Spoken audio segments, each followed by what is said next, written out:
இன்னைக்கு நம்ம கல்யாண வீட்டு ரசம் தாங்க பண்ணியிருக்கிறோம். கல்யாண வீட்டுல போய் சாப்பிட்டோம்னா வாசமும் டேஸ்ட் எப்படி இருக்குமோ அதே மாதிரி இந்த ரசம் நம்ம இன்னைக்கு பண்ணிருக்கோங்க. இந்த டேஸ்டான ரசம் எப்படி செய்யணும்னு வாங்க பாத்துடலாம். 4 தக்காளி பழம் கனிஞ்ச தக்காளி பழமாக எடுத்துருக்கிறேன். இந்த தக்காளி பழத்தை நல்லா கட் பண்ணிவிட்டு ஒரு பவுலுக்கு மாற்றிக்கலாம். இந்த பழத்தை நல்லா மசிய பிசைஞ்சு எடுத்துக்கலாம். அதுக்கப்புறமா ஒரு பெரிய லெமன் சைஸ் புளியை நல்லா கரைச்சிட்டு இதோட சேர்த்துட்டு கொஞ்சமாக மல்லிச்செடி கருவேப்பிலை 4 பச்சை மிளகாய் சேர்த்துட்டு இது இப்படியே இருக்கட்டும். அதுக்கப்புறம் 1 ஸ்பூன் சீரகம் 1.5 ஸ்பூன் மிளகை நல்லா கொரகொரப்பாக அடித்து எடுத்துட்டு கொஞ்சமாக கருவேப்பிலை பூண்டு 1 ஸ்பூனுக்கு மல்லி சேர்த்துட்டு நல்லா அதையும் கொரகொரப்பாக அடித்து எடுத்துட்டு நம்ம ரசத்துக்கு பிசைஞ்சு வச்சுருக்கோம் இல்லையா, அதில் 1 ஸ்பூன் அளவு சேர்த்துட்டு நல்லா மசிய எல்லாத்தையும் பிசைஞ்சு எடுத்துக்கலாங்க.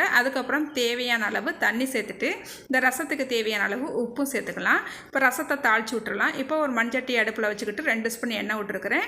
கடுகு சேர்த்துக்கலாம். கடுகு நல்லா பொரிஞ்சு வந்த உடனே 1/2 ஸ்பூனுக்கு வெந்தயம் சேர்த்துட்டு கொஞ்சமாக கருவேப்பிலை நம்ம அரைச்சி வச்சுருக்கிற ரசப்பொடி 3 வத்தல் 4 பச்சை மிளகாய் எல்லாம் சேர்த்துட்டு ஒரு தடவை நல்லா கலந்து விட்டுட்டு ஒரு 1/4 ஸ்பூனுக்கு மஞ்சத்தூள் சேர்த்துக்கலாம். இப்போ இதையுமே நல்லா கலந்து விட்டுட்டு நம்ம ரசத்துக்கு பிசைஞ்சு வச்சுருக்கோம் இல்லையா, அதை இப்போ சேர்த்துக்கலாங்க. சேர்த்துட்டு இப்போ ஒரு பவுலில் 1/2 ஸ்பூனுக்கு பெருங்காயத்தூள் எடுத்து தண்ணி ஊற்றி இதை நல்லா கரைச்சி இந்த நேரத்தில் சேர்த்துக்கலாம். இந்த மாதிரி சேர்க்கும் போது இந்த ரசத்துக்கு நல்ல ஒரு டேஸ்ட்டும் ஃப்ளேவரும் கிடைக்கும். இப்போ ரசம் நல்லா கொதிச்சு வந்துருச்சு. இப்போ அடுப்பு ஆஃப் பண்ணிடலாம். இந்த மாதிரி முறை கூட்டி கொதிச்சு வரும்போதே அடுப்பு ஆஃப் பண்ணிவிட்டு கொஞ்சமாக மல்லியெல்லாம் தூவி எடுத்துக்கலாங்க. இப்போ இந்த ரசத்தை உடனே ஒரு பவுலுக்கு மாற்றிக்கலாம். இந்த ரசத்தை சூடான சாதத்தில் ஊற்றி நீங்கள் சாப்பிட்டு பாருங்கள், டேஸ்ட்டும் சூப்பராக இருக்குங்க.